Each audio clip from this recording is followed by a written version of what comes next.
Hey guys, tonight we're not stepping into the mind of a philosopher. We're stepping onto a battlefield, but not the kind with choreographed duels, slow-motion horse charges, or conveniently clean armor. No, tonight we dive into the real thing. Mud, confusion, panic, sweat, and steel. This is what actually happened in a medieval battle. And spoiler alert, it looked nothing like the movies. So before you get comfortable, take a moment to like the video and subscribe. But only if you genuinely enjoy what I do here. And let me know in the comments where you're tuning in from and what time it is for you. It's always fascinating to see who's joining us from around the world. Now, dim the lights, maybe turn on a fan for that soft background hum, and let's ease into tonight's journey together. You awaken to the sound of something between a horn and a man screaming the word march like it owes him money. There is no snooze button. There is no mattress. There is only the damp, cold earth and the deep spiritual ache of having slept in your armor. You try to stretch, but immediately regret it. Your chainmail has become one with your body like a clingy X. Around you, a dozen other soldiers are waking up, each with the same look of regret and trench foot. One guy's still asleep with his head on a helmet full of rainwater. Another is trying to pull a slug out of his boot with a dagger. You're not sure if you should eat breakfast or apologize to your organs in advance. Breakfast, by the way, is what we'd call historically significant disappointment. It's a crust of bread so hard it could deflect arrows, possibly made last Lent. You chew slowly, not because you're savouring it, but because your jaw is still sore from yesterday's feast, which included meat of questionable origin, and something that may have once been a vegetable. You wash it down with warm ale, because medieval water was a game of bacterial roulette. There's no time for grooming. Not that it matters. You haven't seen your own face in weeks, and frankly, that's for the best. You splash a handful of swamp water on your cheeks for the illusion of hygiene, then strap on gear that smells like it's been fermenting in fear. Then come the orders. Form up! Move out! Yelled by someone on a horse who clearly hasn't walked a mile in his life. The army stirs. Men grumble, armor clanks, and someone is already limping from stepping on a pointy rock while barefoot. The mud sucks at your boots like it's trying to claim your soul. You haven't even made contact with the enemy yet, and you're already exhausted, damp, hungry, and vaguely regretting your entire life. And you know what the worst part is? This is one of the good mornings. The command is given, march. And so you do. Not because you want to, but because the alternative is staying behind and getting accused of desertion, which usually ends with something being chopped off. So you trudge forward, one squelching, miserable footstep at a time. The ground is less earth and more moist despair. Mud is a given. But this is no ordinary mud. It's the kind that sucks at your boots like it's trying to steal your soul, or at least your left foot. You stop to adjust a strap and instantly fall behind, drawing glares from the man behind you, whose face says, "I will eat you if this slows me down again." Armour, it turns out, was not designed for hiking. It creaks, it pinches, and it rubs in places you didn't even know had skin. Your shoulders ache, your thighs burn, and your inner thighs are forming an alliance against you with every clanking step. You are essentially a walking iron sausage being slow roasted in your own sweat. The air smells like livestock, cheap onions, and fear. Someone ahead passes gas with the kind of force that suggests they lost a battle with last night's turnip stew. You try to breathe through your mouth, but immediately regret that decision too. You pass a dead hedgehog, a broken cart, and what might be a toe. No one stops. Stopping is for people who enjoy being yelled at. The sergeant yells anyway. He doesn't stop yelling. It's his entire personality now. Morale is non-existent. Some men sing war songs to cope, others mutter prayers. One guy in the back just screams into the wind. No one stops him. Honestly, it helps. At one point you think, maybe the enemy will surrender before we get there. Then you remember, they're probably thinking the same thing, which means this is going to end with someone panicking, everyone stabbing, and you trying to remember which end of the spear goes where. After hours, a hill appears. Of course it does. Every medieval battle takes place at the top of a stupid hill. As you begin the ascent, someone slips and rolls down. No one helps. They're better off now. And still, you march. Eventually, you arrive at the place where you'll not sleep tonight. The battle camp. It's less base of operations and more organised outbreak. There are tents, sure, if you're nobility. The rest of you get a patch of mud slightly less cursed than the rest. You stake your spot by collapsing on the ground and calling it a bed. Your neighbour does the same. Congratulations, you've started a trench community. The smell hits you next. A horrifying cocktail of wet wool, unwashed bodies, fermented boots, and whatever is rotting near the food cart. There's a buzz in the air, not excitement, just flies. Thousands of them. Some of them have names now. You've made peace with that. Then there's the latrine, and by latrine we mean a shallow hole in the ground that was dug in haste and regret. Privacy? None. Smell? Biblical. You try not to look anyone in the eyes during your visit. Everyone's dignity has already fled. You're handed a bowl of stew. It's grey. That's the only flavour. Grey. You ask what's in it, and the cook makes eye contact for 5 uncomfortable seconds before walking away. You eat it anyway because you're starving, and you hope whatever meat is in there didn't have a name 2 hours ago. Some men are sharpening weapons. Others are playing dice. A few are praying very loudly, not out of devotion, but to make sure everyone sees that they're praying, just in case God's offering extra protection to the dramatic ones. Then there's the sounds. Hacking coughs, distant weeping, a man singing off-key about bread, and somewhere, someone trying to play a lute like it's a weapon. You hear a knight bark an order. He's clean. He smells like lavender. You hate him instantly. Night falls. You curl up in your damp cloak, lying next to a guy who snores like he swallowed a donkey. You try to sleep, but your brain's too busy imagining all the ways you could die tomorrow, or tonight, if that goat kicks you in your ribs again. And as you finally start to doze, a voice yells from the distance, "Form up at sunrise!" Fantastic. Another beautiful morning awaits. Dawn breaks, and with it comes the icy realization that you're going to die in a field. Probably soon. Possibly before lunch. You haven't even brushed your teeth. Not that you have a toothbrush, or any teeth worth saving. Trumpets sound. Men groan. You crawl out of your damp cocoon of lice-infested wool to find your comrades already pretending to be motivated. You line up, because standing in rows makes people feel slightly more in control of impending doom. It's a lie, but it's one you can shuffle into with numb feet and questionable bowel control. And then he appears, the noble commander, a man wearing polished armour so clean it's practically glowing. He's got that energy only people who've never been punched in the face tend to have. He surveys the troops like a disappointed parent who just found out you joined the losing side in a tavern brawl. He clears his throat. Everyone braces. It begins. "Men, today we fight for glory." Pause for effect. Someone near you coughs up something alive. "For our king, our lands, our honour," the crowd murmurs, mostly from stomach cramps, not patriotism. "Look to your brothers. Look to your steel." You glance sideways. The man next to you is visibly shaking and has his helmet on backward. His steel is bent. The enemy fears us. They probably don't. They probably have their own guy yelling the same thing in another accent. "If you die today..." "Oh, good," the cheerful bit. "You die as heroes." You suppress the urge to raise your hand and ask, "Can I die later? Maybe as a baker?" Then comes the bit about God. God is on your side. Which is reassuring, except you're fairly sure God's been busy smiting everyone equally this season. The speech ends with a sword thrust to the sky and a mighty shout of "Forward!" No one moves. A few guys blink.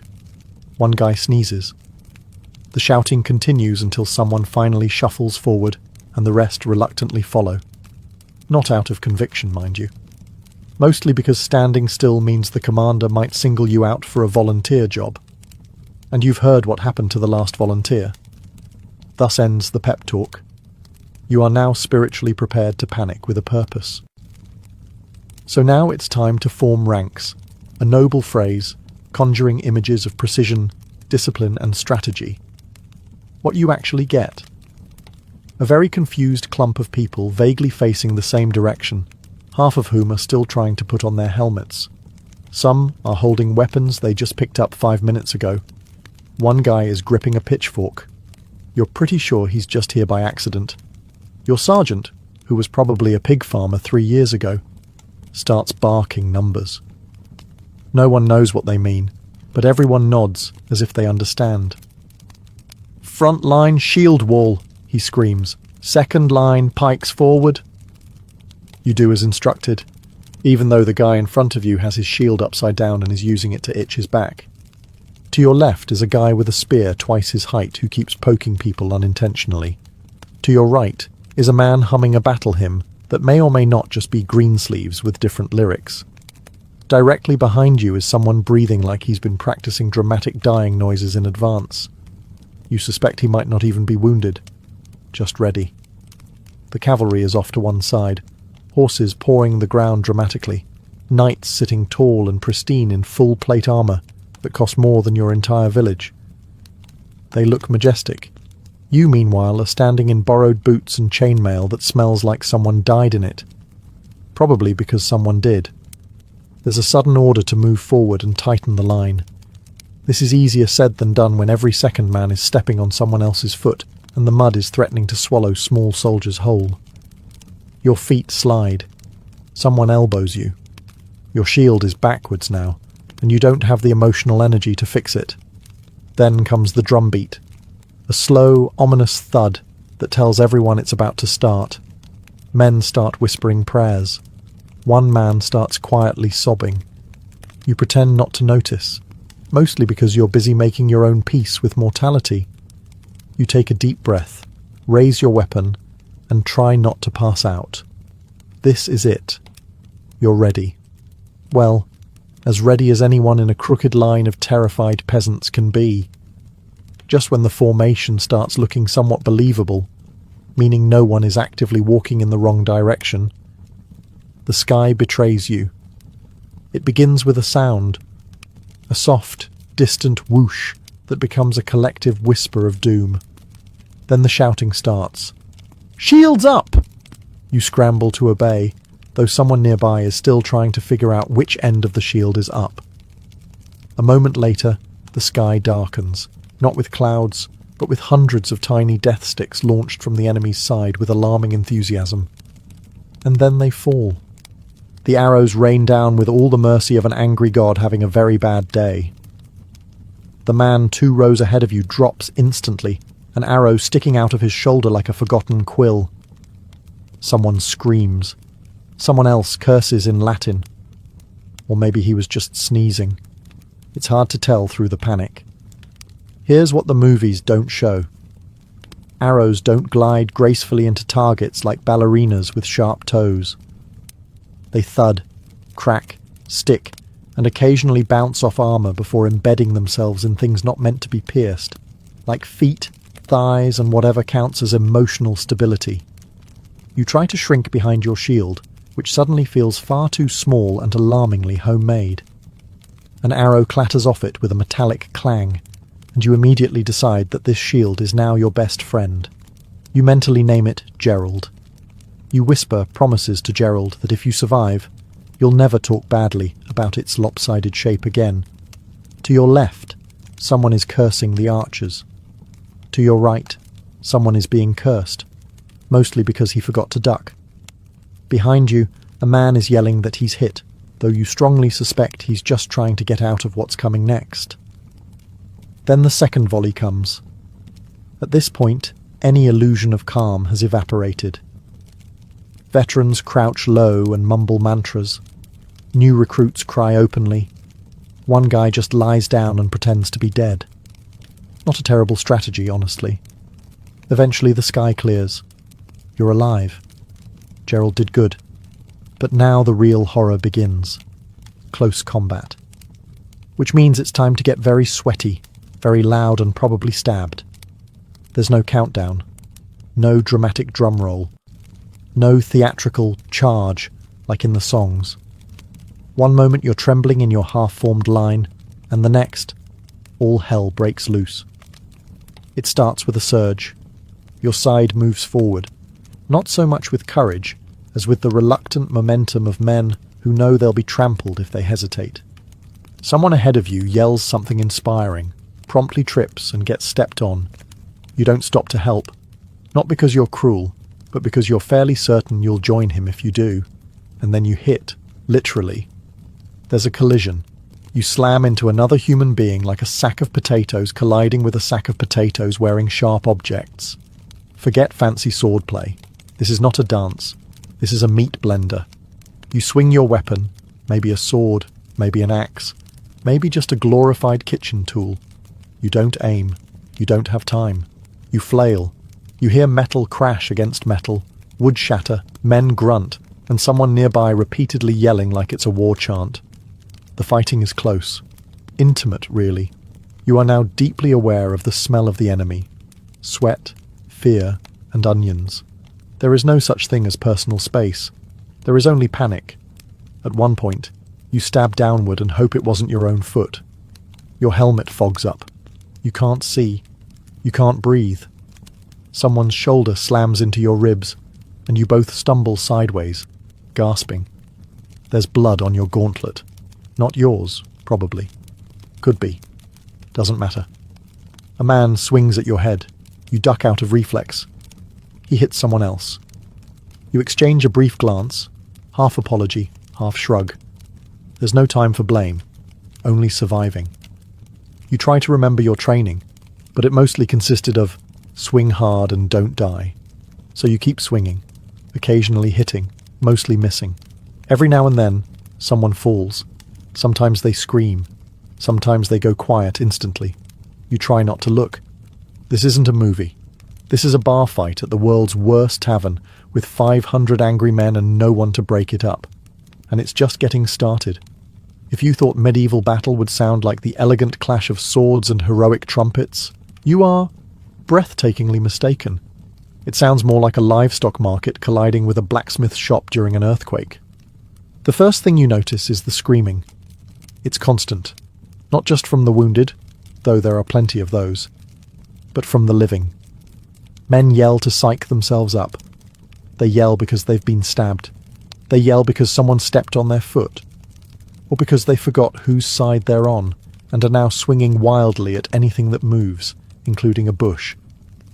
You've got the shrill screams of young lads who should have stayed in the bakery, guttural bellows from big men with axes, and the high-pitched, borderline apologetic whimper of a guy realizing he's wearing the wrong team's colours. Somewhere behind the lines, someone's shouting, "Hold the line," with all the hope of a man yelling at the tide to stop. No one listens. You can't even hear him. You're too busy dodging weapons and wondering if your left arm always made that clicking sound. Then come the weapons themselves. Swords clang against shields. Maces make a dull, horrifying thump when they connect with something soft, usually a face. Arrows whistle past your ears with the precise sound of regret. Occasionally, a spear cracks through armour, and the resulting shriek makes your spine reconsider its commitment to standing upright. But the worst sound, it's not the screaming. It's not even the dying. It's the wet sounds. Yes, wet. The squelch of someone stepping in something that used to be a person. The slurp of blood and mud mixing beneath your boots. The squish when someone lands badly and doesn't get up. These aren't sounds you forget. They take up permanent residence in your nightmares. You also hear armour clanking, men crying for their mothers, a horse screaming, which, by the way, is profoundly haunting, and somewhere unbelievably, someone trying to sing a hymn, badly, and out of tune. Amid it all, your ears start to ring, not from injury, just overload. You start to operate on instinct, because your brain's given up and gone on break, and still, the screaming continues. If you were hoping for a cinematic slow-motion end where you deliver a final monologue before dramatically collapsing, I regret to inform you, that's not how this goes. Most people in a medieval battle died unseen, unheard, and from behind. Usually by a guy who didn't even know your name. Sometimes it was even someone on your own side. You see, the battlefield is not a polite arena. It's a sweaty, chaotic mosh pit where everyone's one sneeze away from a fatal misunderstanding. 1 minute you're swinging your axe like you mean it. The next, thunk. Something pierces your back and your knees betray you. You fall forward into the mud with the grace of a collapsing haystack. No one notices. No one has time. There are no final words, no hand to hold. Just you, the dirt, and the very strong suspicion that this could have been avoided if you'd become a monk. Then there are those taken down by horses, not stabbed, not slashed, trampled. Nothing says ignoble death quite like becoming one with the soil beneath a panicked warhorse named Buttercup. And let's not forget the friendly fire. Not the kind with explosives, but the kind where a poorly trained militiaman swings a flail in a wide, hopeful arc and accidentally removes your ear. Or your head. Either way, you're remembered as that guy who stood a bit too close to Jeff. Some fall and are simply left behind. Whether unconscious, injured, or just deeply committed to pretending to be dead, they lie still while boots stomp past. Some of them live, some don't. It all depends on luck, mud, and whether a looter mistakes them for actual cargo. And sometimes it's insultingly random. A slipped foot on blood-soaked grass, a snapped ankle in a hole someone dug to poop in, or getting crushed under a panicked pile of men trying to flee but going the same direction. In short, medieval death wasn't majestic. It was awkward, undignified, and almost always sudden. Which is why, when a man survives, he's not celebrated for his bravery, but for his sheer, dumb luck. Movies make them look majestic. Galloping steeds ridden by chivalrous knights, charging nobly into battle like thunder given legs. In reality, horses in medieval combat were less glory machines and more unpredictable battering rams with anxiety issues. When cavalry charges, you don't hear trumpets, you hear rumbling. Not the poetic kind, the kind that makes your ribs vibrate and convinces your lower intestines it's time to evacuate. You glance up and see them. Enormous warhorses bearing down at speeds you didn't think possible from something that eats grass for a living. The knights look impressive from afar. Shimmering armour, fluttering banners, and fancy helmets that scream, "I paid extra for this." But up close, it's just screaming. From them. From the horses. From you. Because here's the thing. Horses do not care about your formations. They do not respect personal space. And they do not distinguish between enemy and guy just trying to stay alive. If you're in their way, you're going to get flattened into something archaeologists will one day label regretful smear. One man gets run over, entirely, disappears beneath hooves and is never seen again. Another tries to grab a knight's leg, misses, and is kicked in the chest so hard he might now be legally classified as a belle. Some knights fall off. A surprising number, actually. Turns out, slippery mud and full plate armour don't mix. When they crash, the sound is somewhere between a pantry collapsing and a church bell being punched. They then lie there like confused beetles, flailing and cursing as they try to stand up before someone sticks them with something pointy. And don't think the horses are immune to chaos. One rears up dramatically, gets spooked by a flag, and bolts in the wrong direction, dragging its rider toward the latrines. Another simply refuses to move at all, which results in a shouting match between knight and horse that everyone awkwardly ignores. For infantry, there's only one rule: don't be under the horse. It's a rule everyone learns quickly, often the hard way. By the end, horses are bloodied, men are scattered, and whatever formation existed is now a tragic memory. And the cavalry? They'll probably do it all again tomorrow. At some point in the battle, after the arrows, after the screaming, after you've been accidentally elbowed by at least 3 people on your own side, you fall It might be from a shove, or tripping over a severed limb, or slipping on the world's slickest combination of blood, bile, and someone's recently spilled breakfast. Doesn't matter how it happens, you're down. And in medieval battle, falling down is not part of the choreography. It's a decision point. You now have about 3 seconds to make a very important choice. Get up and maybe die, or stay down and maybe die. Getting up is bold, noble even. Also, incredibly dangerous. Because standing up in a battlefield means becoming a very obvious, very upright target in a sea of distractions. You might get speared just for trying. Worse, you might get trampled by your own side, who now view you as battlefield floor texture. On the other hand, staying down isn't exactly safe either. People fall on you. Horses stomp near you.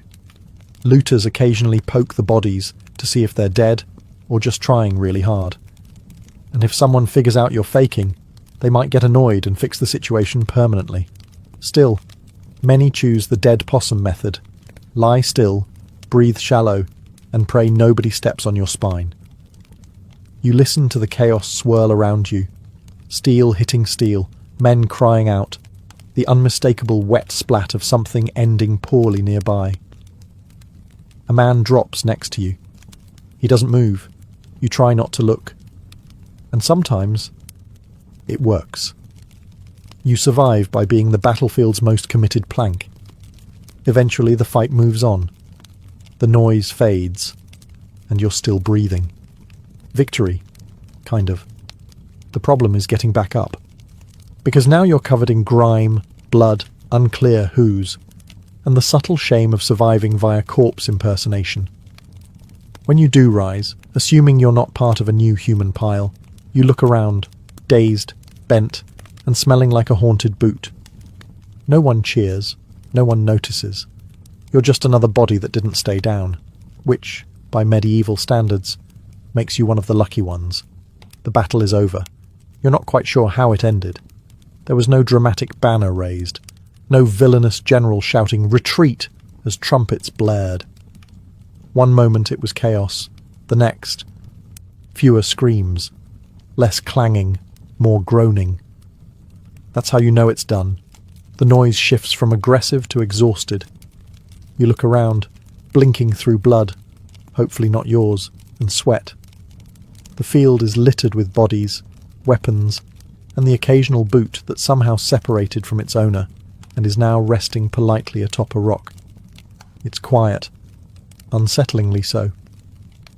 Someone mumbles, "We won," with all the enthusiasm of a man who just found out he gets to live, but only in a tent full of disease. Another guy is yelling, "Victory!" while clutching his own arm, which is no longer fully attached. You nod in agreement, because technically, yes, you are upright, breathing, and mostly unperforated. That is victory. But the truth is, in medieval warfare, victory doesn't mean fanfare. It means not being dead yet.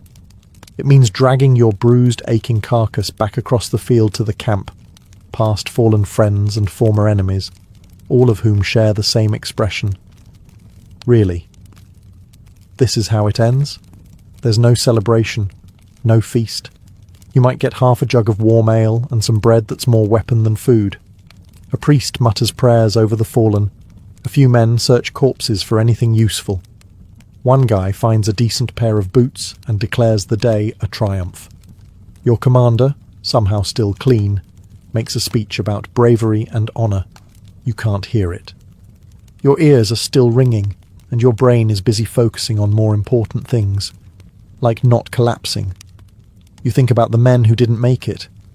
Then you think about your foot, which might be broken. Then you think about stew, and immediately regret it.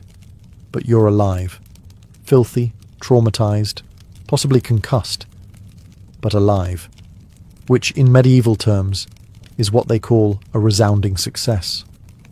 You sit down on a rock, exhale, and say the same thing every survivor of every medieval battle has ever whispered under their breath: never again. Then you get called back for another skirmish next week. After the swords are sheathed, and the groaning becomes the dominant battlefield soundtrack. It's time for the least glamorous phase of combat, cleanup. You might assume this means burying the dead and tending to the wounded, and technically, that's part of it. But really, it's a mix of triage, looting, and a kind of horrifying medieval arts and crafts project where the materials are body parts. First, the medics arrive. And by medics, we mean men with knives, bad eyesight, and zero formal training. They specialise in phrases like, "That'll have to come off," and "bite on this stick." An experienced surgeon might use wine to clean your wound. A less experienced one might drink it first. You sit down with a sword gash on your thigh, and the vague hope that it's not fatal. The barber surgeon, yes, the guy who normally trims beards, takes one look and says, "We'll see." Then he pulls out a needle that's been sterilised by waving it near a candle. You do your best not to scream. You fail. Loudly. Meanwhile, bodies are being dragged into haphazard piles. Some are covered. Most aren't. You recognise a face or two, but you don't linger. The smell is turning spiritual. Flies arrive en masse, excited for the all-you-can-eat buffet. One lands on your open wound. You swat it, then realise that's probably the cleanest thing you'll experience today. Other soldiers are salvaging equipment, which is a polite word for looting. They rummage through corpses for swords, helmets, shoes, anything not nailed down or still twitching. You don't judge. You do the same. You need new boots, and Gregor doesn't need his anymore. Sorry, Gregor. Some men dig shallow graves, others light pyres. One guy just sits quietly with a blank stare and a javelin still sticking out of his arm. You try to offer help. He declines. "It's mine now," he mutters. Wounds are bandaged. Some reopen 5 minutes later. Infection? Likely. Amputation? Probable. Death? Optional, depending on how lucky you feel and whether the flies take an interest. By nightfall, the battlefield has quieted. The living stumble back to camp, covered in mud, blood, and a growing suspicion that the worst is still ahead. And technically, they're right. You've survived. Technically. You've stumbled off the battlefield with all your limbs and just enough brain function to recognise your own boots, which may or may not have belonged to someone else this morning. Now it's time to rest. And by rest, we mean collapse somewhere vaguely dry and try not to cry. Back in camp, everything smells worse. Somehow. The scent of sweat, blood, bad stew and cooked horse lingers in the air like a curse no one's brave enough to name. You find your spot, a patch of earth less swampy than the rest, and lie down with the grace of a dropped sack of onions. Around you, wounded men groan. Some scream. One sings, badly. Another one prays to at least 3 different gods, just to be safe. A soldier nearby is cleaning his blade with his shirt. He's still wearing it. The cook is ladling out what might be food. You approach and receive something in a bowl that is legally not soup, but emotionally still counts. It has the consistency of regret and the colour of don't ask. You eat it. You have no shame left. That was lost somewhere between the 5th arrow volley and watching a man get slapped to death by a disoriented warhorse. You try to sleep. It doesn't work. You're too sore, too itchy, and the guy next to you has started snoring with the intensity of a church organ falling down a hill. You shift positions 12 times and end up slightly wetter than when you started. You stare at the stars and wonder what you did wrong in a past life to deserve this one. Occasionally, someone limps in from the darkness, dragging a sword and muttering something about next time. There won't be a next time. There's always a next time. Your commander walks through camp, pretending to look concerned. His armour is still polished. He's not bleeding. You hate him a little more. And yet, you're alive. Your body's one massive bruise. Your brain feels like it's been boiled in onion ale. But you made it. This is what passes for downtime in medieval war. Tomorrow the clean-up continues. Or worse, marching. Again. Surviving a medieval battle doesn't earn you peace. What it does earn you is a seat around the fire, a lukewarm mug of something vaguely alcoholic, and the right to start rewriting history before your bruises even finish forming. This is how it always ends. Not with a noble ceremony or a bard singing songs of your heroism. No. It ends with a bunch of filthy, traumatized men sitting on damp logs, trying to one-up each other with stories that get more questionable by the minute. You listen as a man swears he personally took down 6 knights with nothing but a frying pan. Another claims he caught an arrow mid-air and threw it back. Someone else says he faced off with a war elephant. In France, where there are no elephants. You nod. You sip. You lie a little too. In your version, you didn't trip over a corpse and scream. You strategically repositioned. The part where you tried to crawl into a shrub to avoid cavalry, that becomes a stealth maneuver. You skip the moment where you begged a squire to hold your hand during the arrow storm, because everyone here is doing the same thing, turning trauma into legend. It's not about ego, it's survival. If you can laugh about it, maybe it didn't scar you permanently. If you tell the story well enough, maybe it'll drown out the actual memories, the smell of burnt flesh, the look in a dying man's eyes, the sound of metal hitting bone. By now, someone's roasting a questionable piece of meat, and no one's asking questions. Laughter bubbles up, dry and slightly desperate. A man plays a lute that's missing 2 strings. The tune is off, but no one cares. A woman, a camp follower, patches a sleeve and hums like the world outside the fire's glow doesn't exist. You stare into the flames and think, you lived through it. Barely. Accidentally. Miraculously. Soon, you'll be on the road again, off to another fight, another glorious encounter. But for now, there's warmth. There's bread. There's the camaraderie of men who know exactly how much of your story is false, because theirs is too, and for one night at least, that's enough. Centuries before the Great Wall became a continuous monument slicing across northern China, the landscape was a chaotic checkerboard of kingdoms, each with their own ambitions and anxieties. This was the Warring States period, a time of relentless conflict, when 7 powerful states clawed and bled for dominance over the Chinese heartland. These kingdoms, constantly at odds with one another, had little reason to cooperate. Instead, they raised individual walls, local, makeshift defences built from tamped earth, stones, and timber. These early fortifications were not part of some grand unified plan. They were desperate measures, the equivalent of drawing a line in the sand and daring your rival to cross it. More than barriers, they were statements of power. This is mine. Try and take it. But it wasn't just rival kingdoms they feared. To the north, beyond the cultivated fields and river valleys, roamed nomadic tribes, the Xiongnu chief among them, skilled horsemen who moved like ghosts across the steppes, raiding and vanishing before retaliation could even be organized. These raids weren't just inconvenient, they were existential threats. Livestock stolen, villages burned, and trade routes severed. The scattered states had little choice but to try and wall off the wild. The earliest of these regional barriers stretched for miles, but they were fragile, hastily constructed with rammed earth or layers of brush and mud. Some were reinforced with wooden stakes or crude stone blocks, but few were built to last.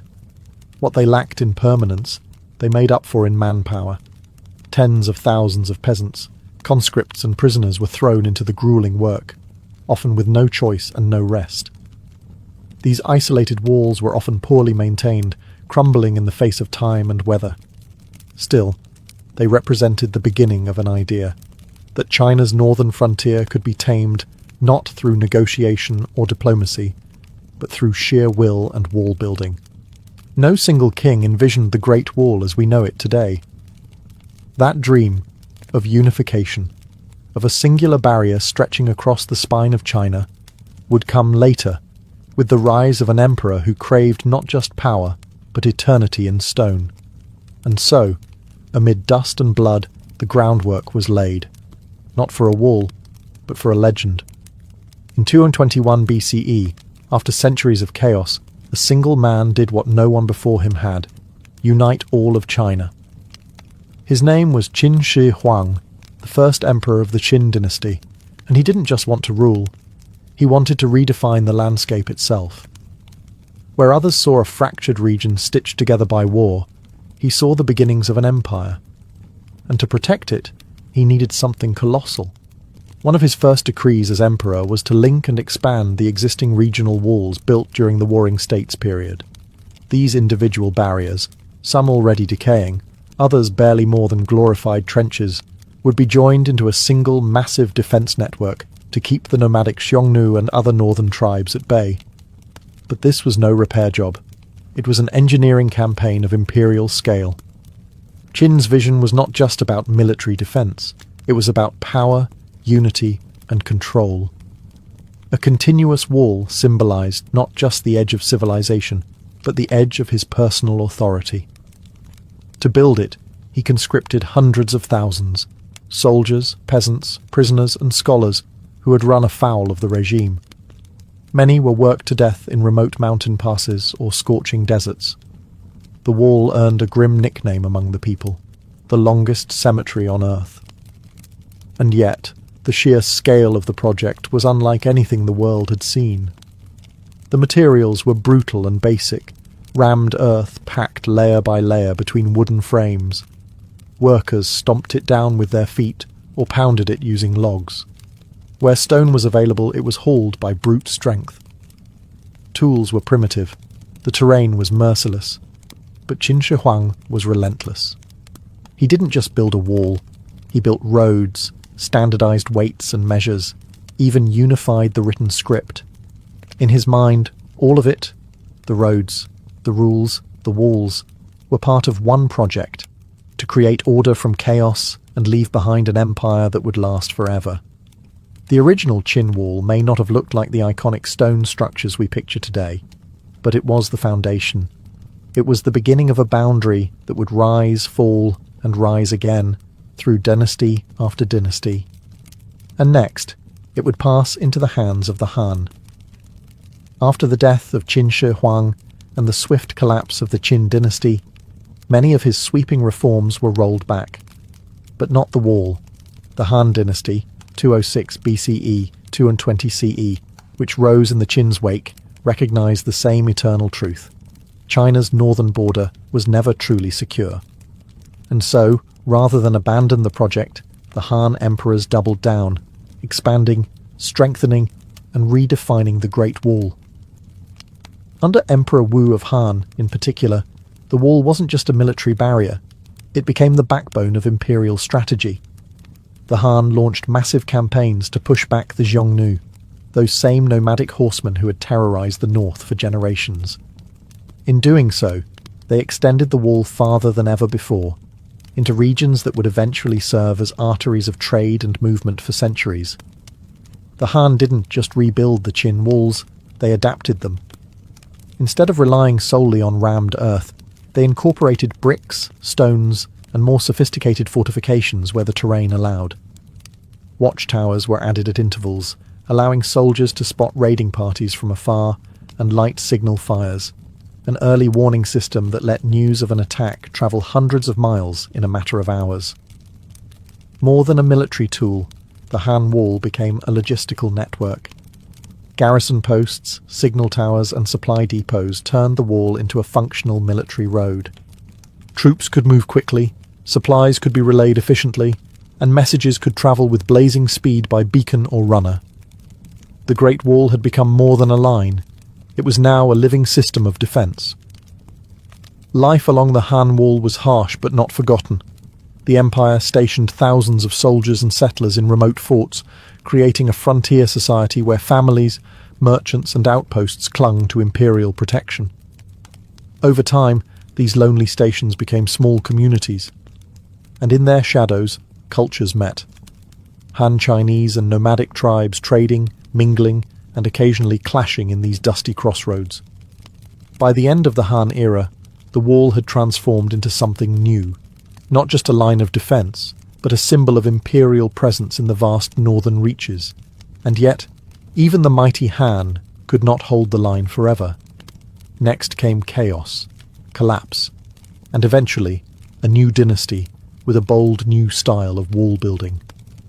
With the fall of the Han dynasty in 220 CE, China once again unravelled into political disunity and warlordism. What had been a powerful, centralised empire splintered into rival kingdoms during the Three Kingdoms period, followed by centuries of instability. And as the emperors fell, so too did the priority of the Great Wall. Many stretches of the Han and Qin walls crumbled into dust. Neglect, erosion, and looting took their toll. Station outposts were abandoned. Watchtowers collapsed. In many regions, the wall became less a structure of defence and more a buried memory, half swallowed by shifting sands and creeping vines. Without a strong central government to maintain it, the Great Wall was simply too vast to preserve. But the threats from the north never disappeared. Nomadic powers like the Xianbei, the Rouran, and later the Gökturks rose and expanded across the steppes. Some of these groups would eventually carve out their own kingdoms within China, blending cultures while redefining borders. The wall, in these times, was less a hard border and more a relic of an older vision of defence, a line that no longer matched the political reality. Yet fragments of the wall still served local rulers. Some warlords and regional dynasties used leftover segments of the ancient defences as the skeletons for new fortifications. Others mined the old walls for materials. Bricks and stones were repurposed to build homes, temples, or regional walls of their own. It was a slow cannibalization of a fallen empire's bones. Meanwhile, in the popular imagination, the wall faded. It was no longer an empire-wide project, but a thing of legends and old records.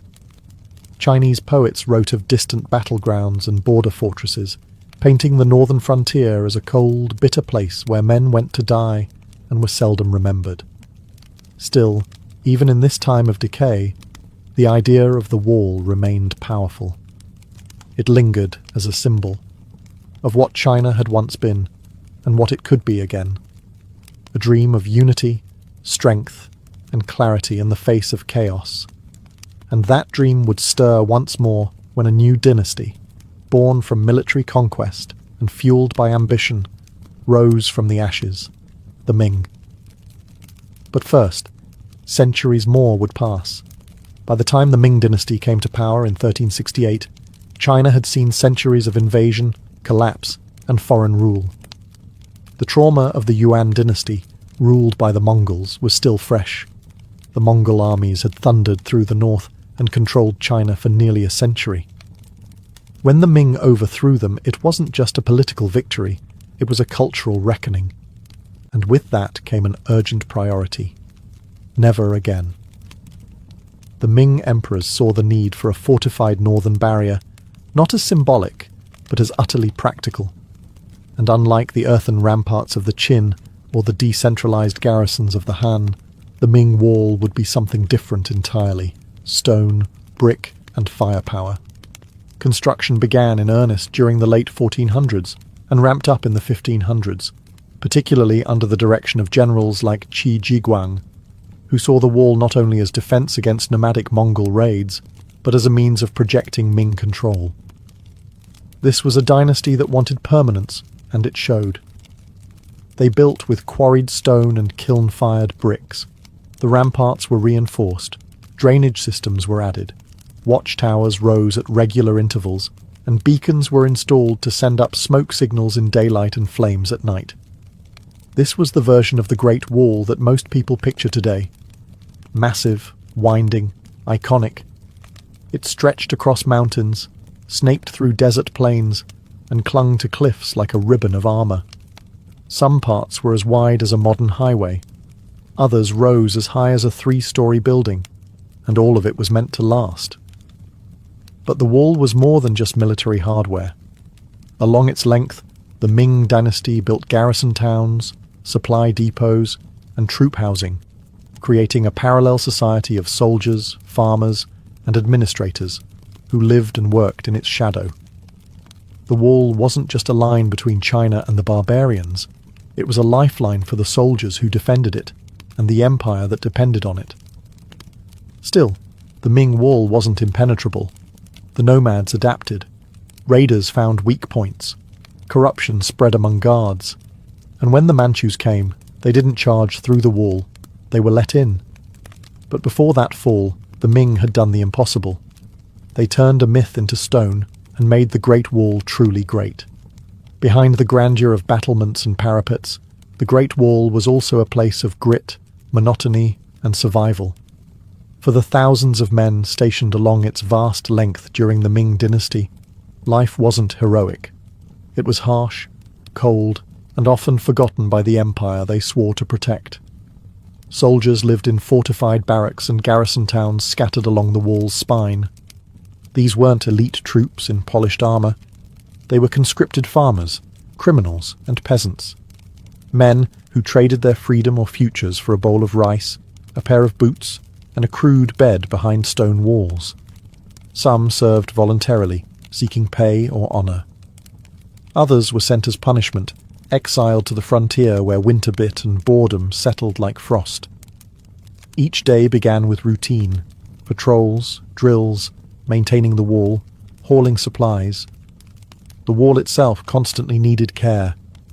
Stones shifted. Mortar cracked. Watchtowers required mending. Soldiers repaired what they could with frozen hands, braving sandstorms in the west or blizzards in the north. There were no holidays, only shifts, and the distant, ever-present threat of a Mongol raid. Food was simple and often scarce: millet, beans, and salted meat. Vegetables were grown in small plots where soil allowed. If a raiding party struck a supply caravan, it wasn't just an inconvenience. It could mean starvation. Disease was common.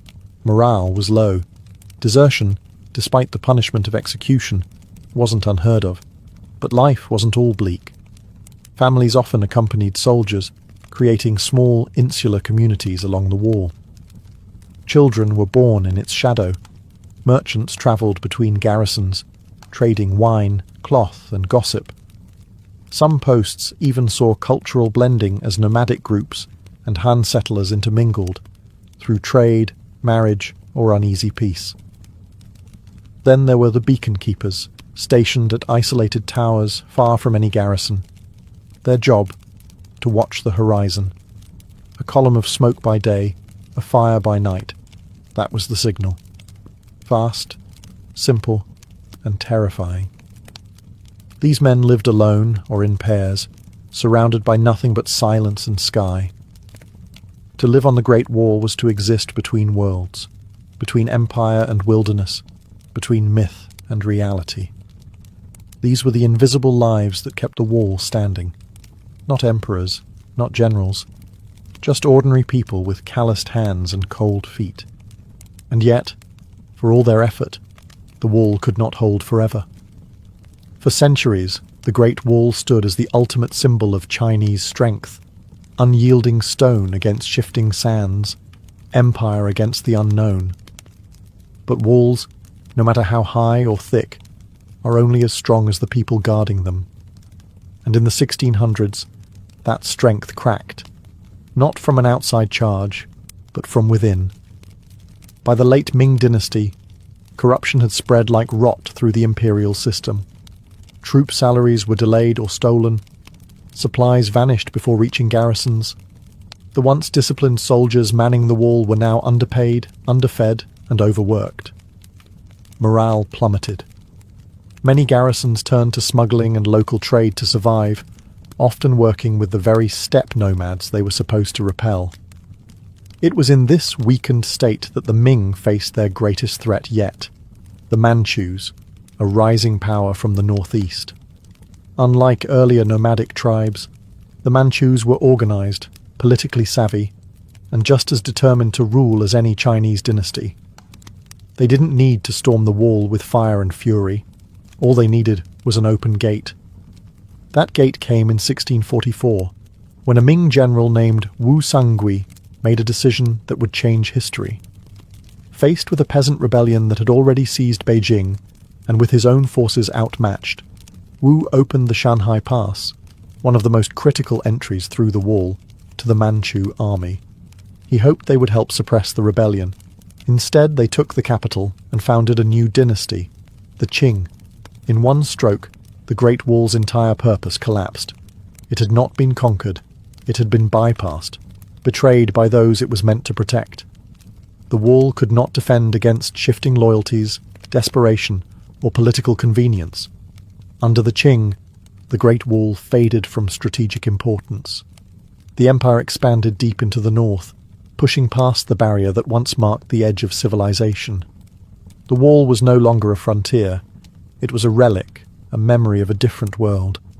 And so the Great Wall, which had taken centuries to build, was rendered obsolete in a single moment of human error. No breach, no siege, just a key in the wrong hands.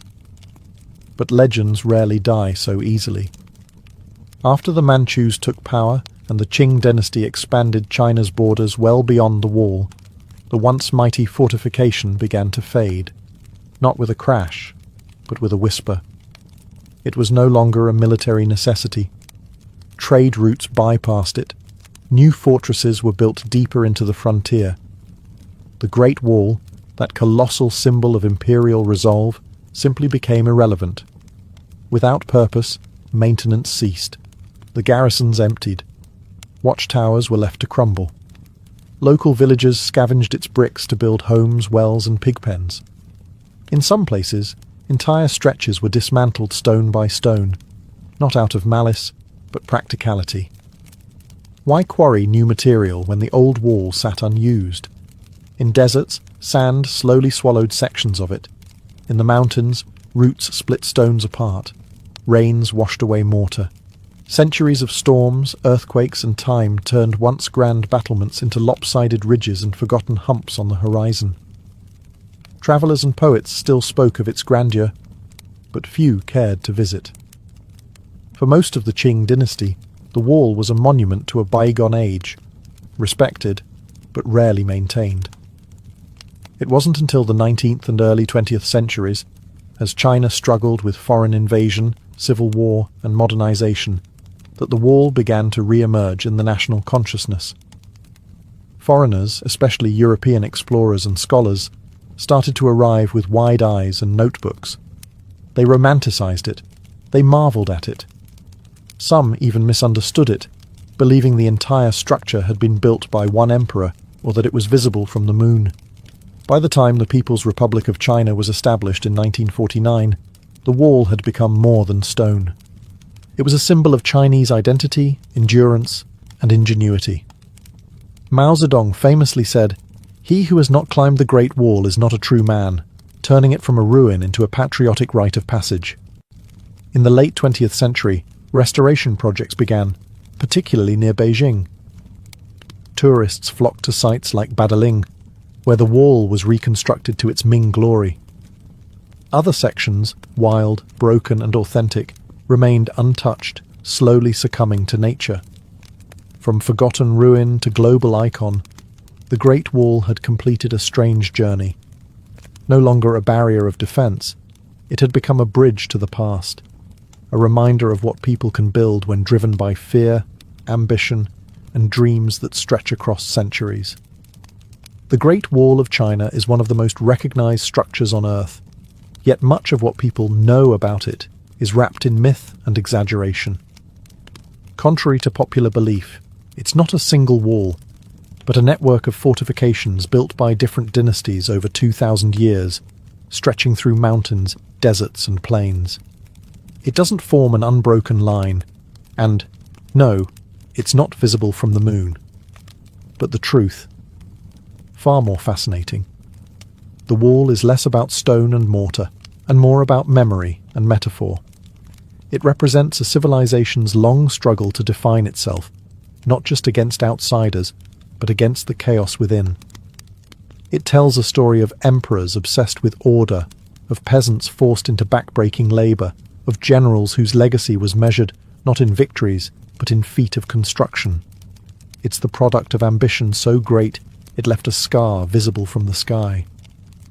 Throughout Chinese history, the wall has meant different things to different people. To emperors, it was a symbol of control. To soldiers, it was a prison of duty. To poets, it was a lonely place, echoing with the wind and the weight of separation. And to modern China, it has become a cultural anchor, a reminder of endurance, strength, and national pride. Tourists come by the millions, hiking restored paths and posing beside ancient watchtowers. They're drawn not just to the view, but to the myth, the idea that human hands could shape something so vast, so defiant, it would outlast kingdoms, dynasties, even time itself. And in many ways, it has. Yet large portions of the wall remain in ruins. Over 30% has already disappeared, eroded, or dismantled. Preservation is now a race against weather, development, and neglect. The challenge today is not to build the wall, but to remember and protect what remains, to preserve a past that stretches over continents and centuries. In the end, the Great Wall was never truly about keeping enemies out. It was about drawing a line between civilization and wilderness, between empire and uncertainty, between what was known and what was feared. And in doing so, it became something greater than defense. It became legend. Stone by stone, story by story, the wall still stands. Not just in the hills of northern China, but in the imagination of the world. The year was 1860, and America was a country on the brink of both greatness and collapse. With the rumble of civil war on the horizon and gold fever gripping California, one thing was painfully clear. The United States was growing faster than its communication lines could keep up. The East Coast was buzzing with telegram wires and railroads, but the West, it might as well have been another continent. Sending a letter from St. Joseph, Missouri, to Sacramento, California, could take 3 to 4 weeks, on a good day. That was, of course, assuming the stagecoaches weren't held up by snow, bandits, or the casual collapse of a rickety bridge. And in a country obsessed with manifest destiny, waiting a month to hear if your shipment of gold had made it, or whether Lincoln had been nominated, was unacceptable. The government had tried alternatives, steamships around Cape Horn, or via the Panama Isthmus, both risky, expensive, and painfully slow. But the West needed real-time updates, not news that was already outdated by the time it arrived. What the country needed was speed, and preferably something that didn't involve a 6-month cruise around South America. Enter the Pony Express, a bold, reckless, and some might say wildly impractical idea. The concept was simple. Put a chain of young, lightweight riders on horseback, racing day and night across nearly 2,000 miles of rugged terrain. Relay stations would be placed every 10-15 miles, fresh horses swapped in minutes, and no one stopped. Rain, snow, or arrows be damned. Letters would now travel from Missouri to California in under 10 days. It sounded crazy, but then again, so did building a transcontinental railroad. And look how that turned out. This wasn't just about delivering mail. It was about proving that the American frontier could be conquered with grit, courage, and a lot of saddle sores. It was about shrinking a sprawling, chaotic country into something that felt just a little more connected.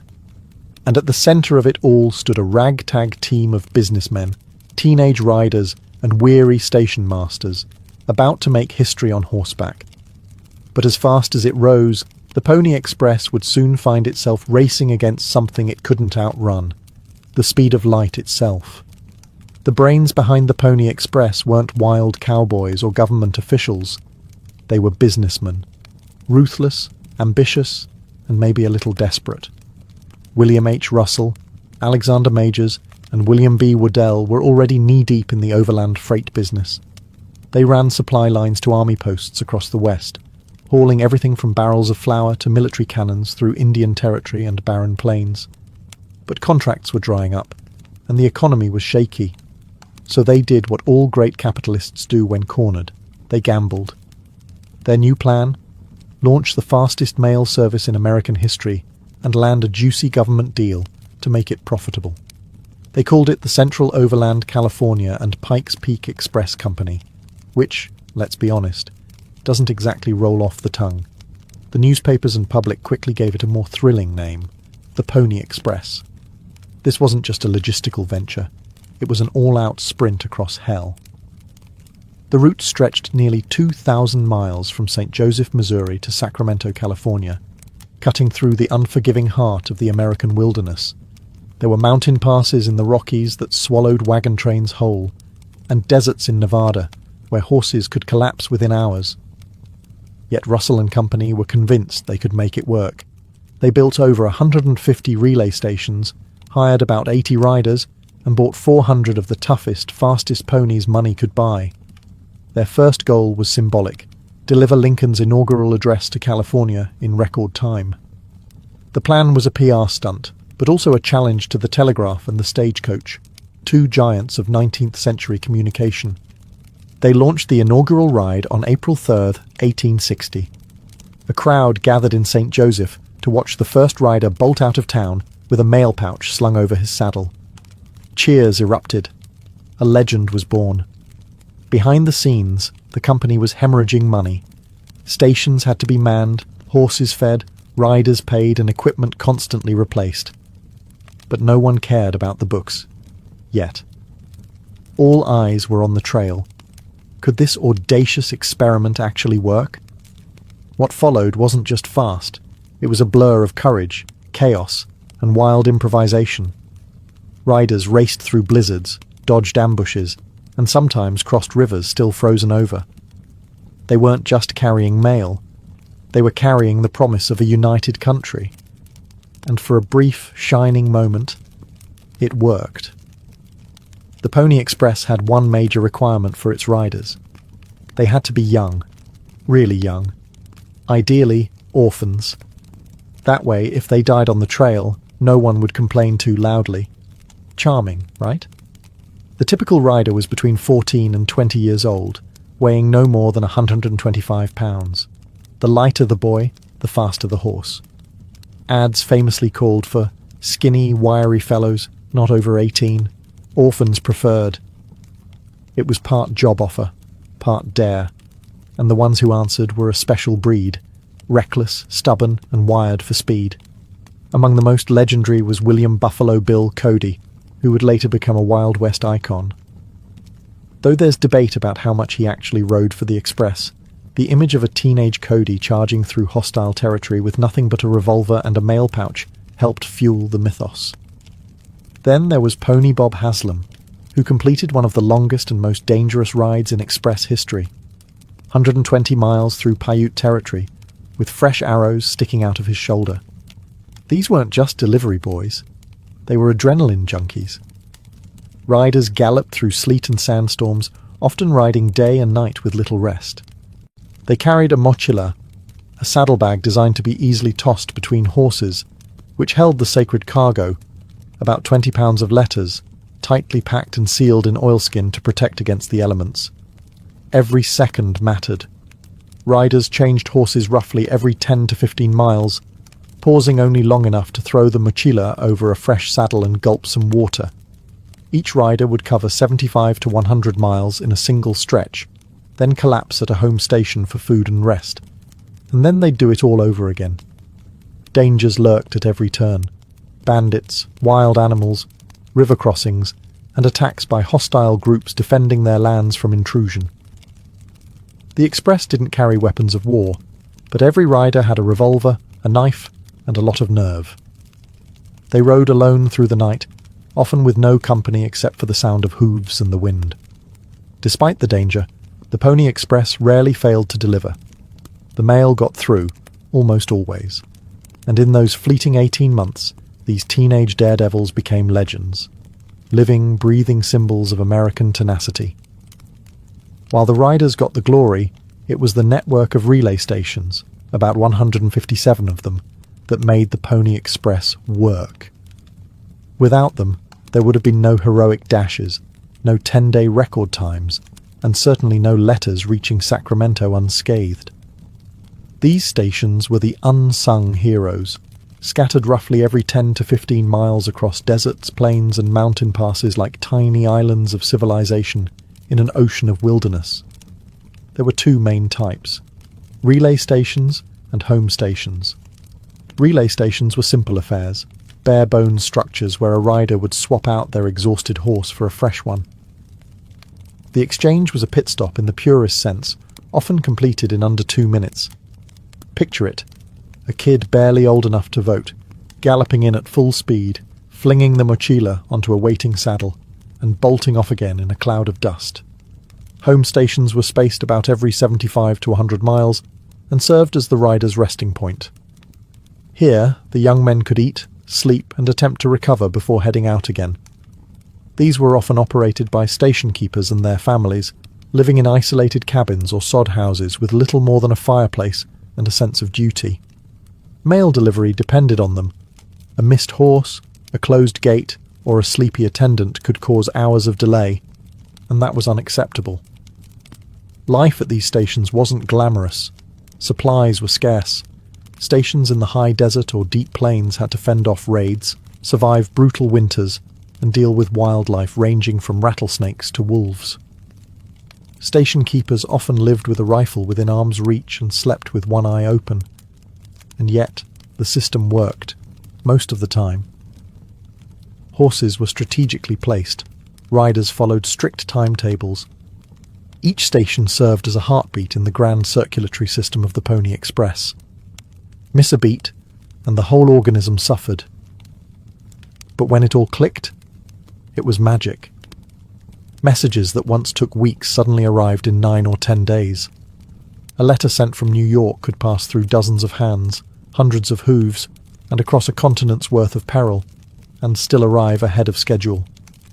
The system was bold, fragile, and breathtakingly efficient, but it was also expensive. And now, it was time to pay the bill. The Pony Express was fast, blazingly, unbelievably fast for its time. But speed came at a cost, and not just in risk, sweat, or the occasional horse that dropped dead mid-route. The cost was very real, very financial, and very unsustainable. From the very beginning, the Pony Express bled money. Operating across 1,700 miles of harsh terrain required enormous resources. Just building the infrastructure, stations, barns, corrals and supply depots, cost the founders around $200,000, a fortune in 1860. Then there were the horses, hundreds of them, each bred for speed and endurance, not longevity. And of course, the riders and station workers all had to be paid. Barely. Each letter cost the customer $5 for half an ounce in the beginning. Adjusted for inflation, that's roughly $170 today, just to send a short message. Even when the price eventually dropped to $1, it was still out of reach for most Americans. The service was used mostly for urgent government or business correspondence. Think Wall Street, not Grandma's birthday card. Despite all the daring, all the glory, the Pony Express was never a profitable enterprise. The founders, Russell, Majors and Waddell, had banked on securing a lucrative government mail contract. But that deal never came. The US Post Office was reluctant to fund what many saw as a dangerous stunt, and political instability in the lead-up to the Civil War didn't help matters. By late 1860, the financial strain became unbearable. Horses needed feeding, stations required constant upkeep. Riders had to be replaced. And all of this was funded out of pocket. Worse, the public perception of the Express as a kind of romantic adventure masked the brutal reality. It was a logistical nightmare running on borrowed time. Then came the knockout punch. In October 1861, the transcontinental telegraph was completed. Suddenly, a message could travel coast to coast in mere seconds. No horses, no riders, no risk, just dots and dashes over a wire. It was the future, cold, efficient, and utterly unstoppable. 2 days after the telegraph line opened, the Pony Express shut down. 18 months. That's all it lasted. But in that short span, it became legend. And not because it made money, but because it proved something bolder, that America could outpace its obstacles. On October 24th, 1861, a tiny but deafening revolution clicked into place across America. The final link of the transcontinental telegraph was completed, connecting the East Coast with the West for the first time in history by wire. With that one moment, the very thing the Pony Express had been designed to solve, speedy cross-country communication, was rendered obsolete. Messages that once took 10 days by horse could now be transmitted in minutes. It wasn't glamorous. There were no charging stallions or heroic riders racing through blizzards, just trained telegraph operators tapping out Morse code into buzzing machines. But it worked, and it worked better than anyone expected. For the Pony Express, it was like trying to outrun lightning. You could be the fastest courier alive, but you couldn't beat the raw efficiency of electricity travelling down a copper wire. 2 days after that telegraph line was completed, the Pony Express officially folded. No dramatic finale, no farewell ride. Just silence. Ironically, the same silence left behind after the last Morse signal went out each night. For Russell, Majors and Waddell, it was financial disaster. They had poured everything into the business hoping to secure that elusive government contract.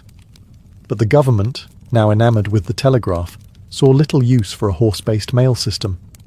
The company was dissolved, its assets sold off, and its founders faded into bankruptcy or obscurity. And yet, for all its speed and progress, the telegraph didn't inspire the same kind of emotional resonance. You couldn't paint it in heroic brushstrokes.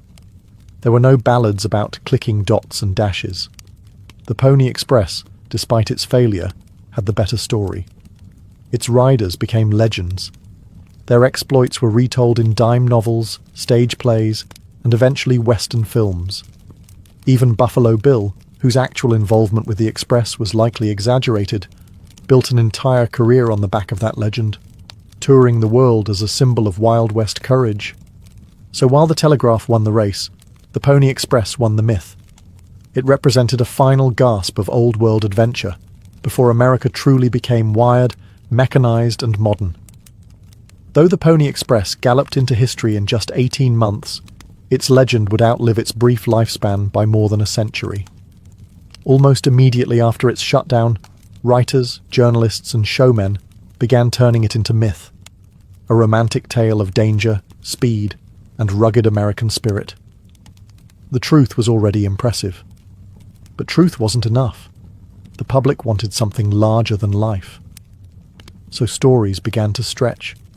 Riders were said to outrun native raiders, leap across canyons, and survive days without water. Historians raised an eyebrow. Readers? They bought the dime novels by the wagon load. No one capitalized on this better than Buffalo Bill Cody. Though his actual time with the Pony Express remains murky, if it happened at all, Cody saw an opportunity. In his travelling Wild West show, Cody reenacted thrilling Pony Express rides before cheering crowds in Europe and across the United States. Kids grew up idolizing the image of the lone rider braving the wilderness, a sack of urgent letters slung across his back. By the late 19th century, the Pony Express had become more than a failed mail service. It had become a national symbol of frontier bravery, of manifest destiny, of a time when a single teenager on a Mustang could carry the weight of the nation's communication on his shoulders. Towns along the original route started commemorating the stations. Statues were built, plaques were placed. In St. Joseph, Missouri and Sacramento, California, historical markers proudly declared, "Here began the Pony Express." Schoolchildren were taught about the riders like they were founding fathers on horseback, and Hollywood, of course, came galloping in. Silent films, TV shows, and westerns featured exaggerated but lovable versions of the Express, often ignoring how brutal, short-lived, and economically disastrous the real thing had been. Still, the romantic appeal endured. And maybe it's because the Pony Express tapped into something timeless, the idea that sheer determination and grit could overcome impossible odds, that youth and courage still mattered, that in the face of technology there was still space for the human spirit to shine, if only briefly. So even as the telegraph wires hummed overhead, and later telephone lines and satellites followed, the image of a young rider tearing across the plains never quite faded from the American imagination. The Pony Express didn't just deliver mail. It delivered a myth, a blueprint, a rugged silhouette of what Americans wanted to believe about themselves. In a country stitched together by ambition and risk, it became the perfect story. Bold, brief, tragic, and full of speed. At its heart, the Pony Express captured a uniquely American fantasy that one individual, with enough courage and determination, could carry the burden of a vast nation on their back. A teenage rider, braving storms and arrows, symbolized not just frontier grit, but youthful defiance against the impossible. It wasn't about efficiency, it was about heart. As the 20th century dawned and America entered the industrial age, that cowboy on a mission energy became a kind of nostalgic fuel. Railroads might have spanned the continent, and telegraphs might have connected cities in milliseconds, but those machines lacked soul. The Pony Express was the last time communication felt human, urgent, and heroic. It was the last romantic gasp before wires and gears replaced muscle and sweat. Politically, the story of the Pony Express was also convenient. It painted the expansion westward as noble and exhilarating, rather than messy, violent, or exploitative. Schoolbooks taught it as a triumph of courage, not a story of risky capital investment or conflict with indigenous peoples. In this way, the Pony Express helped launder the more uncomfortable parts of American expansion into a feel-good narrative. A teenager galloping through the desert is easier to celebrate than a land dispute or a bankrupt freight company. Still, that doesn't diminish its impact.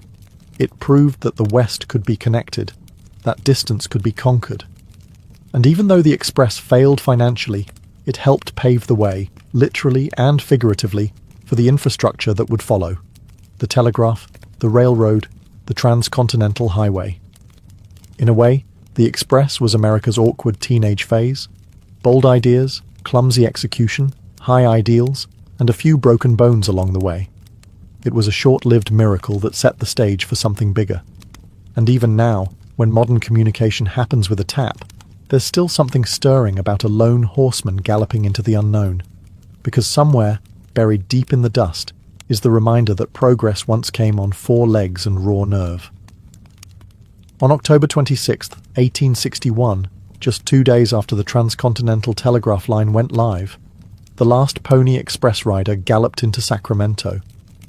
There were no fireworks, no farewell parade, just a quiet end to one of the boldest communication experiments in American history. It was over, just like that. But that final ride wasn't a failure. In fact, it was a victory lap. The Express had done its job. It had proven that a country as wide and wild as the United States could be connected, quickly, reliably, and with human tenacity. Even though it was replaced by the flicker of telegraph signals, the Pony Express had set a standard. Urgency, bravery, and daring could still matter in a world of wires and machines. In the decades that followed, the Pony Express became almost mythological. Statues of galloping riders were raised in town squares. Reenactments were performed every July. Postal stamps commemorated its brief, breathless run. And historians, sometimes amused, sometimes in awe, continued to revisit those 18 months that changed how America imagined itself. It's easy to forget how fragile the whole thing was. Letters were carried in lightweight pouches that could be passed between riders in seconds.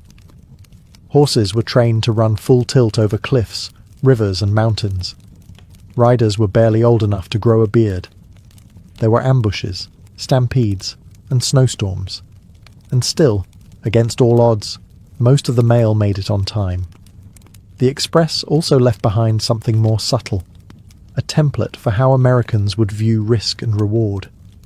Silicon Valley founders and Wall Street gamblers often talk about Pony Express energy, bold moves made fast, with the odds stacked against you. It's still used as a metaphor for trying something insane just because it might work, even if it doesn't. Today, when you send a message across the planet in a second, it's hard to grasp what 10 days on horseback meant.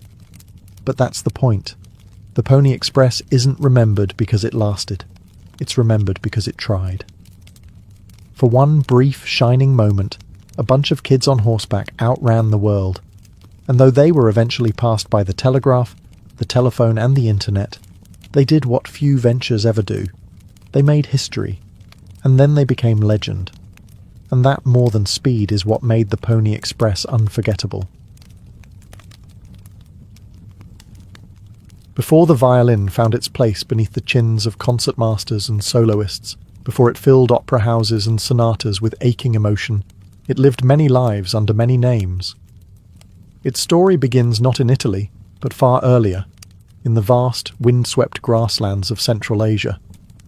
Here, centuries ago, horsehair was strung across simple wooden bows to stroke the strings of instruments like the morin-kur and the rebab. These early bowed instruments, used by nomadic herders, produced low nasal tones that mimicked the human voice or the sounds of the animals they lived alongside.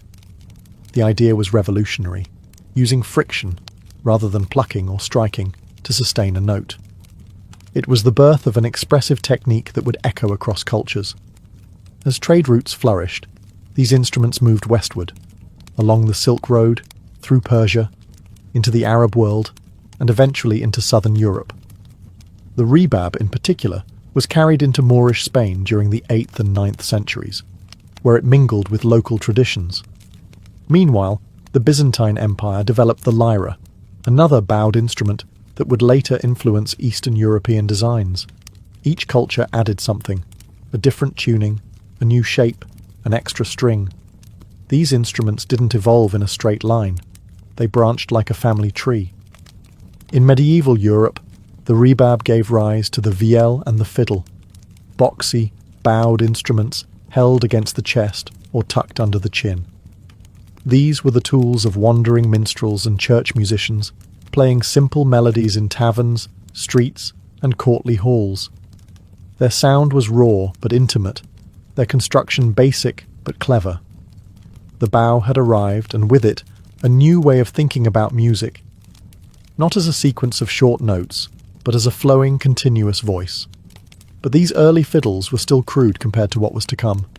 Their shapes varied wildly, their tuning was inconsistent.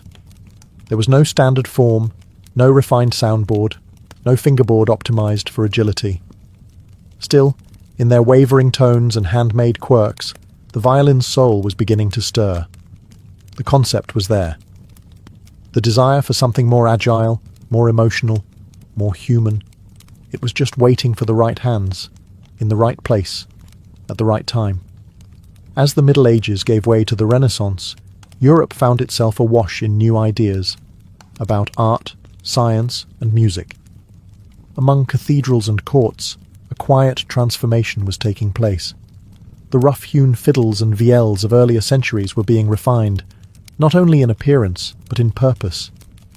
Instruments were no longer just for dancing or liturgical drones. They were becoming vehicles for expression. By the 15th century, bowed string instruments had become common throughout Western Europe. You could hear them in taverns, weddings, noble chambers, and theatres, but no two looked quite the same.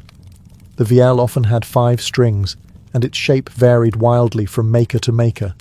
The lira da braccio, an Italian favourite, had a broad body and flat bridge, making it ideal for playing chords, popular with Renaissance poets and humanists who liked their verses set to music. But despite their growing popularity, these instruments still had limitations. Their sound lacked projection. The tuning systems were unreliable. Their design was too clumsy for true virtuosity.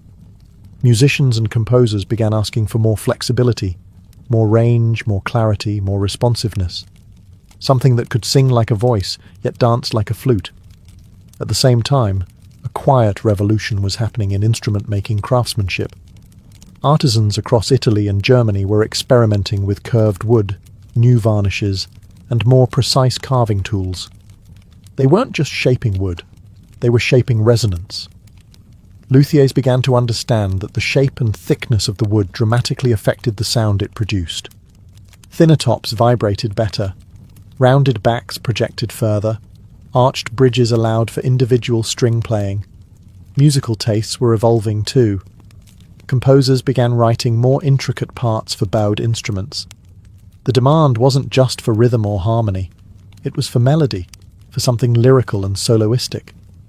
The stage was being set for a new type of instrument to emerge, one that was compact, agile, and expressive. Europe had all the ingredients: the centuries-old lineage of bowed instruments, the artistic energy of the Renaissance, and a new class of master builders ready to carve out the future. All that was missing was someone bold enough to reimagine the instrument from the ground up.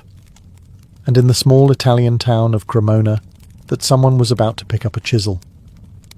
In the fertile plains of northern Italy, nestled along the Po River, lies the unassuming town of Cremona.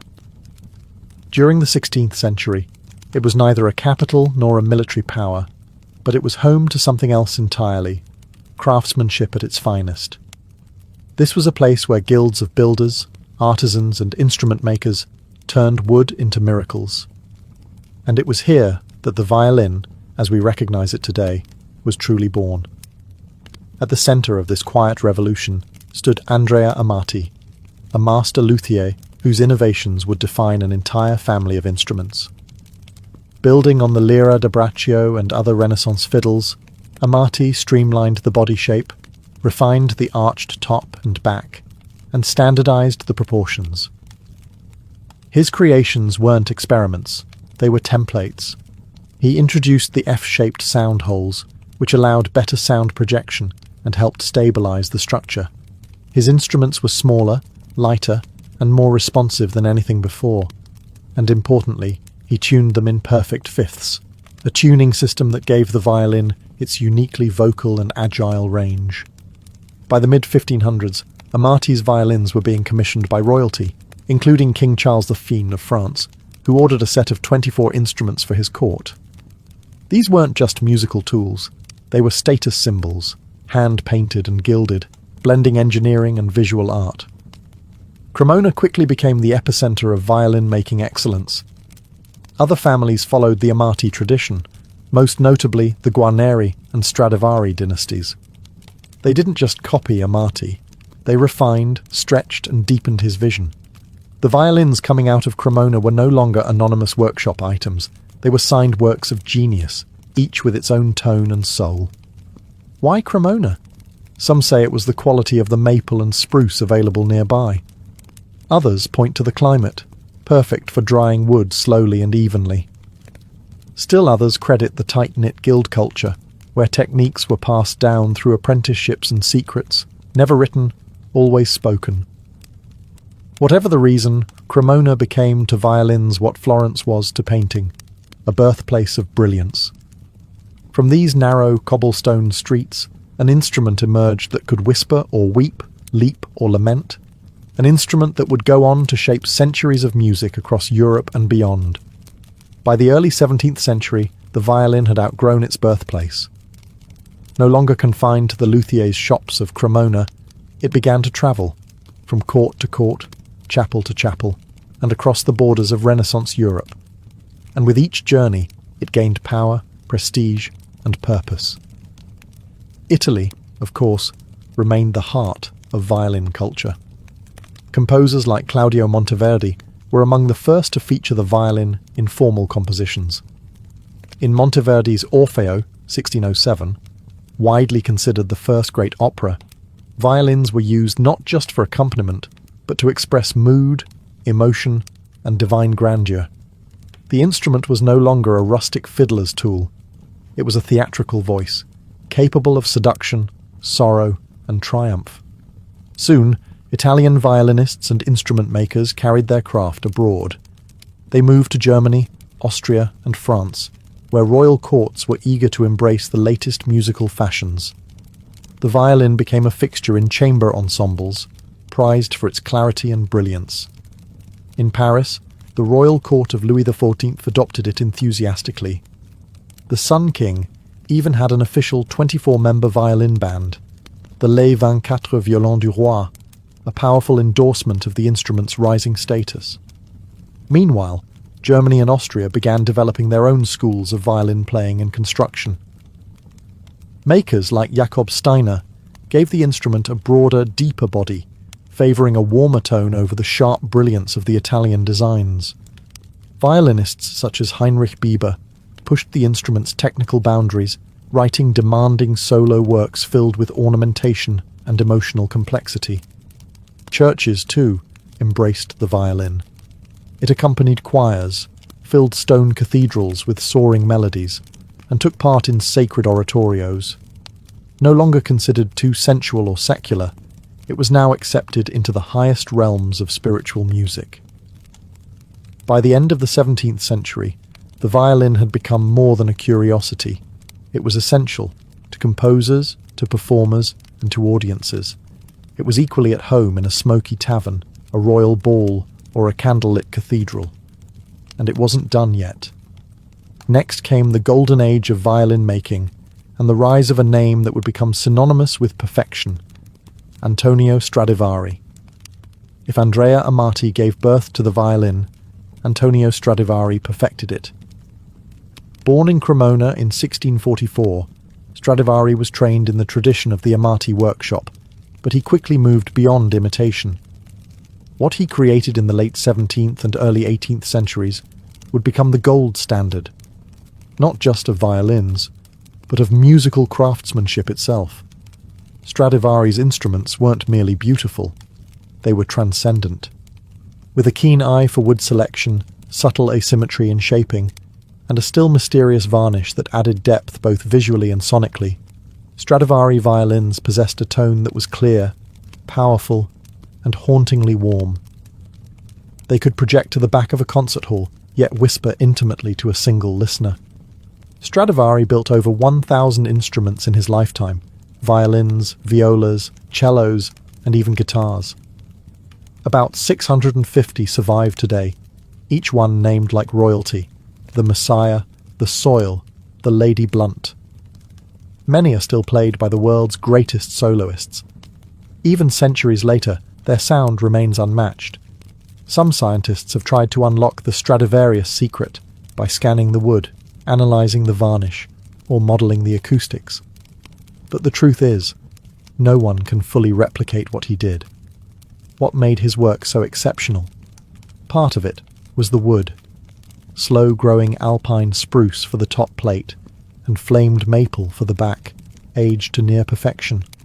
But much of it was Stradivari's meticulous adjustments, minute alterations to thickness, arching, and shape that gave each instrument its unique character. During his lifetime, Stradivari's fame spread far beyond Cremona. Kings, dukes, and virtuosos sought his instruments. His workshop became legendary. Even after his death in 1737, musicians regarded a Stradivarius as the ultimate prize, a tool so responsive, it felt alive. Stradivari wasn't the only great luthier of his time. The Guarneri family, especially Giuseppe Guarneri del Gesù, produced violins with darker, more aggressive tones, favoured by soloists like Paganini. But Stradivari's name endured as a myth, his instruments like relics from a divine era of sound-making. The golden age of violin making had peaked, and from this point forward, the violin would move from the hands of makers to the stage, into the era of virtuosos who would stretch it, and the human spirit, to its limits. By the 18th century, the violin had fully evolved from a supporting voice into a starring role. It no longer just filled in harmonies or led dance rhythms. It began to speak, as if endowed with a personality of its own. And in the hands of a new breed of performers, the virtuosos, the violin became an instrument of awe.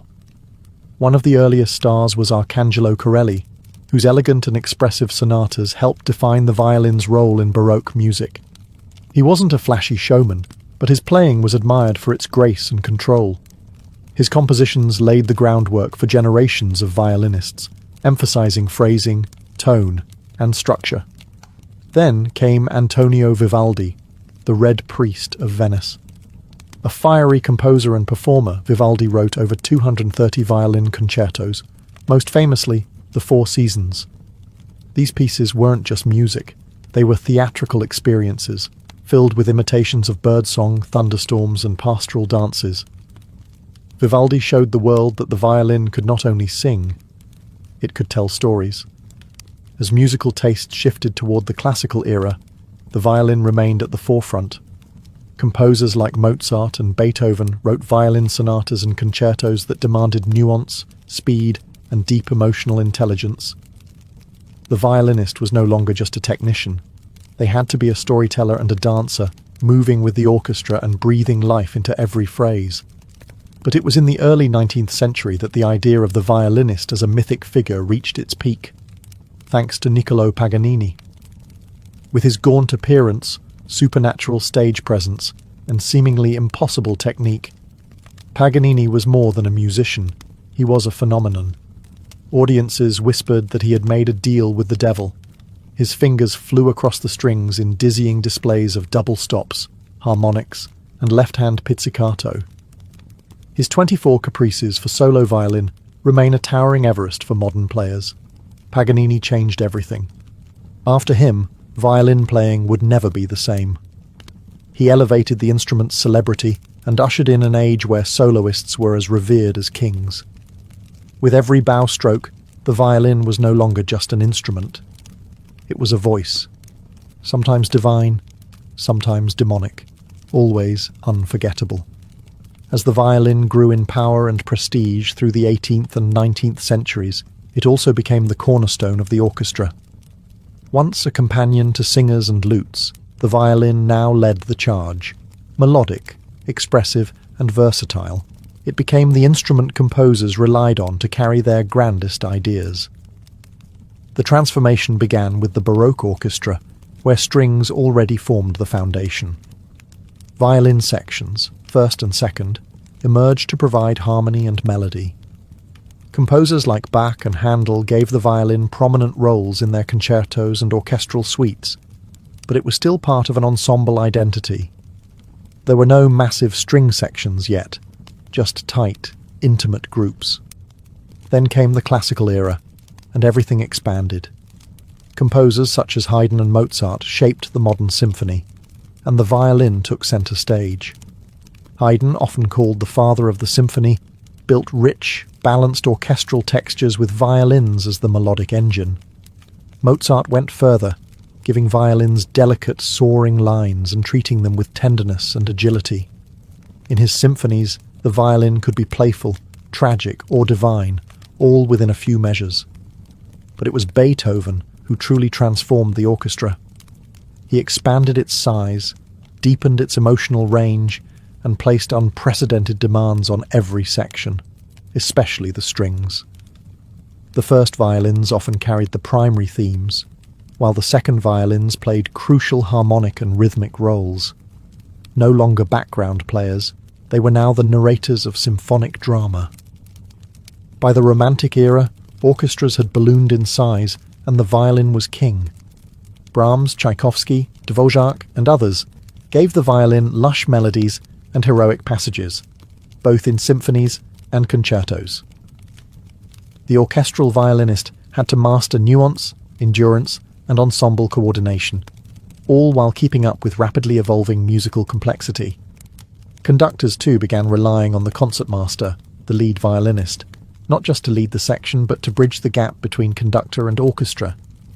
In many ways, the concertmaster became second in command, responsible for tuning, bowings, and setting the tone for the entire ensemble.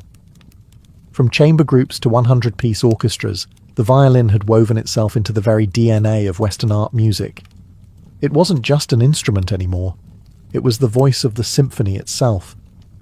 By the 20th century, the violin had long since conquered Europe's concert halls. But its journey was far from over. No longer confined to the symphony or opera pit, the violin began to cross borders and genres, weaving its voice into cultures far beyond its Italian roots.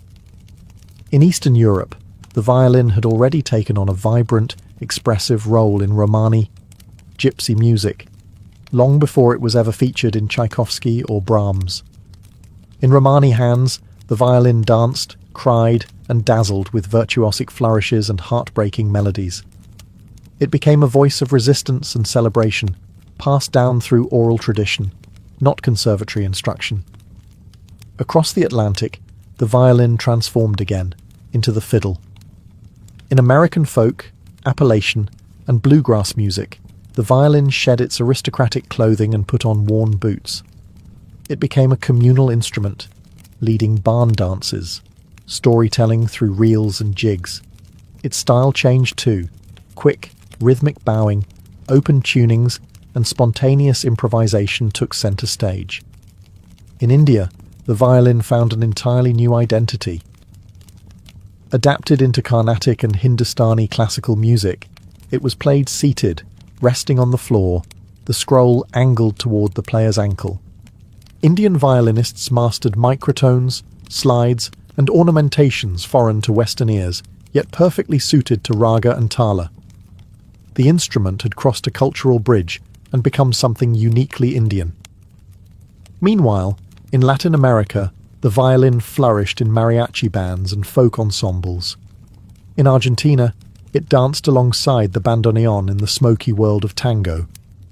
In Mexico, it serenaded with soaring lines over trumpets and guitars. Everywhere it went, the violin adapted, not by dominating, but by listening and blending. Jazz took the violin yet another step forward. In the 1930s and 40s, players like Stéphane Grappelli turned the instrument into a swinging, playful lead voice in the hot club of France. Later, Jean-Luc Ponty and Regina Carter redefined the violin for fusion and modern jazz, proving it could groove, bend, and improvise with the best of them. By the 21st century, the violin had become a global citizen. It could speak any musical language: classical, jazz, folk, experimental. Its voice could be lush or raw, precise or wild. And still, through every transformation, it remained unmistakably itself.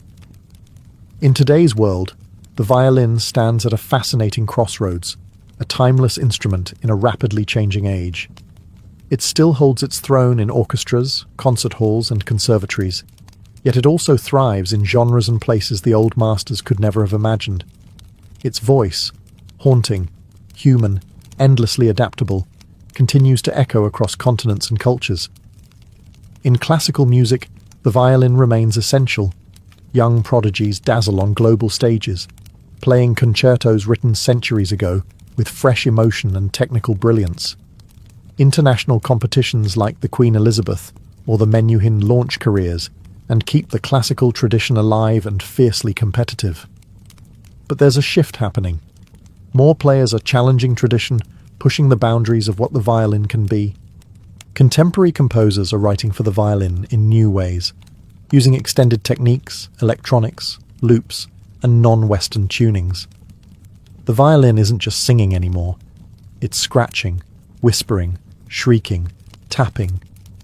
It can mimic machines, birds, or pure chaos. In the hands of boundary pushers like Hilary Hahn, Patricia Kopachinskaya, and Curtis Stewart, the violin becomes a laboratory of sound.